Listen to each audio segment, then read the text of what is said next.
মহিলারা নামাজে সালাম ফিরিয়ে একটি ছোট্ট দোয়া 7 বার পড়লে সংসারের সকল প্রয়োজন আল্লাহ পূরণ করে দিবেন।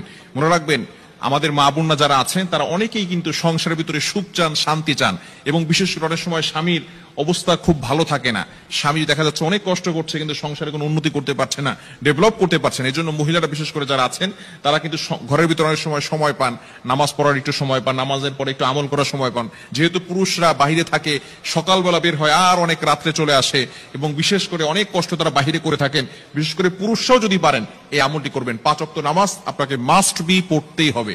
যদি আপনি সংসারের ভিতরে সুখ চান, শান্তি চান এবং প্রয়োজন হাজত গুলো পূরণ করতে চান, তাহলে অবশ্যই 5 ওয়াক্ত নামাজ আপনাকে মাস্ট বি পড়তে হবে। নামাজ ছাড়া আপনি সংসারের ভিতরে কখনো কোশ্চিন কালেও আপনি কিন্তু সুখ এবং শান্তি আনতে পারবেন না। একটু বলেন তো, সুখের মালিক কে? হ্যাঁ, সুখের মালিক হচ্ছেন আল্লাহ। তো ওই আল্লাহকে আপনি অখুশি করে কখন আপনার সংসারে সুখ আনতে পারবেন না। একমাত্র কাজ হচ্ছে নামাজ পড়া। নামাজ 5 ওয়াক্ত নামাজের পরেই এই ছোট্ট দোয়াটি পড়তে হবে। দোয়াটি হচ্ছে ইয়া কাদিয়াল হাজাত, ইয়া কাদিয়াল হাজাত। আপনি নামাজে সালাম ফিরানোর পরে 5 ওয়াক্ত নামাজ আপনাকে পড়তে হবে।